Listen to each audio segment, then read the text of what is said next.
What's going on, everybody? Welcome back to another edition of Rewind Releases. My name is Will. Today we'll be talking about Marvel's new action and depression movie, Thunderbolts Asterisk. There is something wrong with me. An emptiness. I'm just drifting. And I don't have purpose. I thought throwing myself into work was the answer.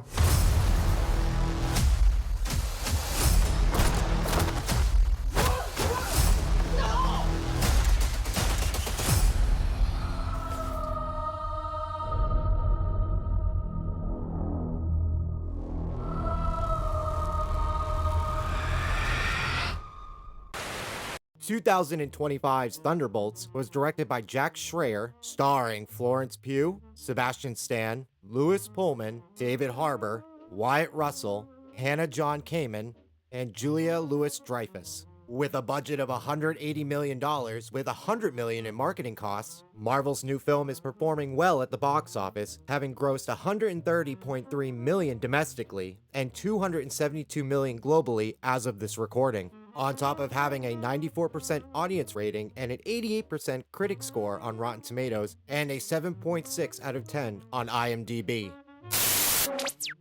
Right off the bat, I want to say I really did enjoy this film. It's no secret that Marvel has been desperately trying to get back on track with their movies and TV shows. But with the success of Deadpool and Wolverine and now Thunderbolts Asterisk, I think it's safe to say that Marvel is back, baby. So the movie's underlining message is about dealing with mental health, depression, and overcoming your past. And like a lot of people, including myself who deals with depression, this movie really pulled me in emotionally and actually made me feel something.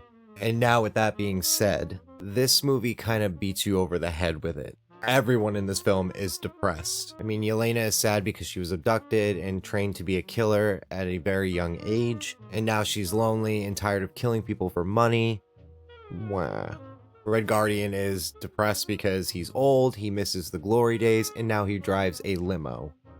Woohoo. Walker is depressed because his wife left him because he's kind of an asshole and a shitty dad. And also the fact that he murdered somebody in cold blood in public in like a town square where probably millions of people have seen it because it's most likely trending on like TikTok. Sucks to suck. Ghost is sad because I actually don't remember why Ghost is sad. Again, she's like barely in the movie. She's pushed in the background. I think it had something to do with like her losing Morpheus or something. I don't know, nor do I care. Bucky is sad because, well, that's just his face. Valentina is sad because she witnessed her father get shot when she was a very young little girl. So instead of, seeking therapy, she decided to, dye a piece of her hair white. Kind of reminds me of me back in high school. And lastly, Taskmaster is depressed because, well, she got shot in the face. Everyone's just sad in this. But this movie does a really good job of balancing out the dark themes by having these broken C-list characters who have very disturbing and broken pasts and backgrounds to be able to fight through their trauma and eventually become the heroes that they were meant to be. Ugh, God, that kind of put a bad taste in my mouth, me saying that. I gotta admit, that was pretty corny. Ugh. Brother, ugh. I gotta say, the action sequences in this were really well crafted. For example, right in the beginning of the film, they have this amazing one-shot fight sequence. You see Yelena jump off the second highest building in the world, where Florence Pugh actually jumped off that building. At the beginning, Jake asked me, do you like heights? I was like, I love heights. So we decide we're going to go to Kuala Lumpur and go to the second tallest building on the planet and literally put Florence Pugh on the edge. Ah! Let's do it. Yay, okay. Copy. Ready, and 3, 2, 1, go! She breaks into this highly guarded building. She then kicks down this door, goes into this very narrow hallway, and the camera pans over her as she's going down this narrow hallway, taking down henchmen. And I gotta say, it's very well crafted. Even the sequence that you do see in the trailer where the Thunderbolts team actually meets for the first time, where you see them fighting each other in that incinerator room right before they actually meet Bob, aka Sentry. You could tell they put a lot of time and effort into the choreography and really making each character really stand out.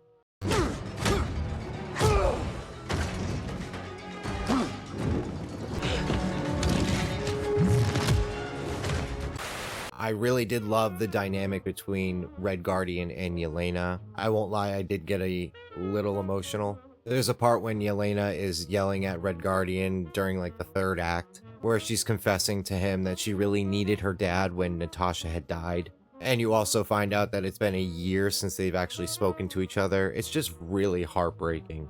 I mean, it's her performance that really sells it, and you know, at times you forget that you're watching a superhero movie. We can't do this. No one here is a hero. Lena, when I look at you, I don't see your mistakes. That's why we need each other. Okay, that was really good.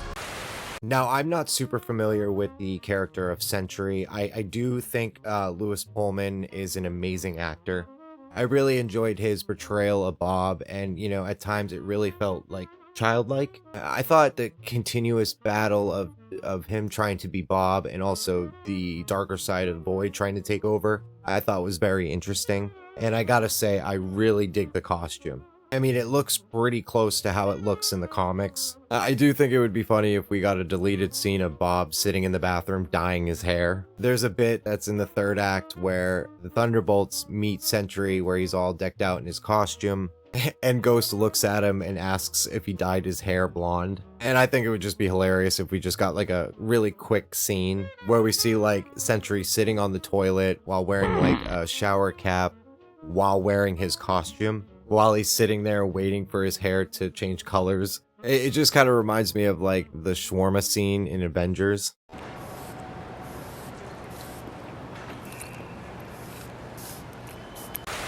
The concept idea of how they came up with the effect of the Void changing people into shadows I thought was really cool. They came up with the idea for it to resemble the shadows that were made by the poor victims of the bombings in Hiroshima. I mean, as sad as it is, I really do think it's an amazing concept. And I really think it adds a lot more suspense, you know, when you see it happen. I am the Void.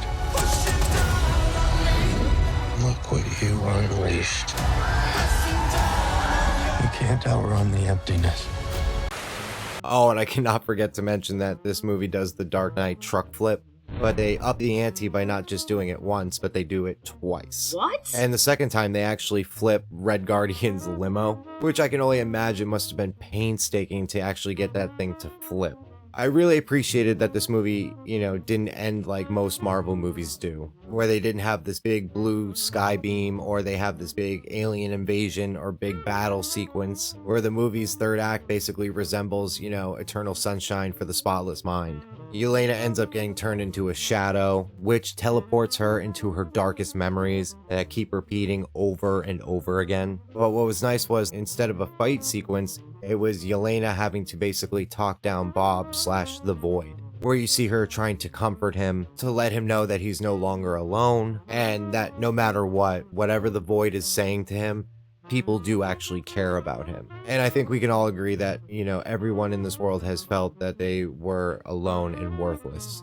And I believe that's the big reason why this movie is so relatable. This could get messy. No shit. You thought you were gonna be some great saviors? You can't even save yourself. Now, I want to talk about some things I really didn't like. First, I hated Taskmaster's design. Honestly, I am kind of glad she got shot in the face. I mean, what's the point of having a mask if it's not bulletproof? I mean, her face is already messed up. I would assume you would want to protect it even more by, I don't know, making it out of vibranium or adamantium, which, you know, obviously we got introduced to by Captain America Brave New World. But no, instead she basically 3D prints the thing, only to get shot in the face within the first 15 minutes of this movie. But the film ends with the Thunderbolts being actually introduced as the new Avengers team. I gotta say, if the Chitauri were to show up again, New York and the world is completely There's a moment in this trailer where you see it took all 5 of them to hold up this big piece of concrete from falling on this lady. I mean, you got 3 super soldiers and then 2 regular superheroes. I mean, 1 can teleport, but I mean, good luck taking on a whole alien invasion. I mean, We're doomed. the biggest surprise was definitely at the end with the 2 post-credit scenes. The first one is short. It's where Red Guardian is in a grocery store trying to get noticed for being on the box of Wheaties. This team can be the heroes on the Wheaties box. With the little giddy toy. I mean, I gotta say, Wheaties would not be my first choice. I mean, who's still eating that shit? Oh, at the major post-credit scene, and I think this is the first post-credit scene I've actually given a shit about in a very long time. So we skip to 14 months later. The new Avengers are hanging out in Avengers Tower, now owned by Val and is called the Watchtower. The public really doesn't respect them as the new Avengers team. Captain America Sam Wilson doesn't show up, but we hear, secondhand that he is not happy with this new team and is actually fighting to copyright the name of the Avengers, and that he is planning to set up his own team. We also learn Bucky and him are not seeing eye to eye with the whole situation, but Red Guardian figures out a way around the whole copyright thing, where he makes jumpsuits and has the name Avengers with a Z at the end. Genius. Suddenly, they detect a unidentified interdimensional object that's entering Earth's atmosphere, and then it's revealed that it's the Fantastic Four pogo plane. But like many have suspected that the Fantastic Four will be entering the 616 at the end of their film. I do have a theory that the Fantastic Four might actually lose to Galactus. Or possibly they do win against Galactus, but right as they finish the battle, Downey's Doctor Doom, or as I like to call him, Double D, shows up and destroys their universe. But again, we won't know anything until July. But if I were to give a rating for Thunderbolts Asterisk, I would give it an 8.5 out of 10. Oh yeah, I almost forgot. The Thunderbolts actually fight a guy that's dressed in a chicken suit who twirls signs.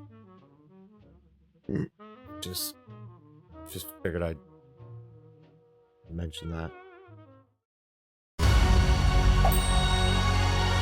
Alexei, have you slept? I'll sleep when I'm dead. I'd like not to die today, so maybe somebody else should be driving. But hey, this has been my review of Marvel's Thunderbolts Asterisk. Please comment down below and let me know what you guys thought of the movie. Did you like it? Or did you not like it? And are you just basically over Marvel? Make sure to like, share, and subscribe. Also, make sure to share this video. Lets me know you guys are enjoying these videos, and I'll probably make some more along the way. Hope to see you guys again soon. Have a good one. Bye-bye. I'm a nothing, I'm a nothing, I'm a nothing, I'm a nothing, I'm a nothing, I'm a nothing, I'm a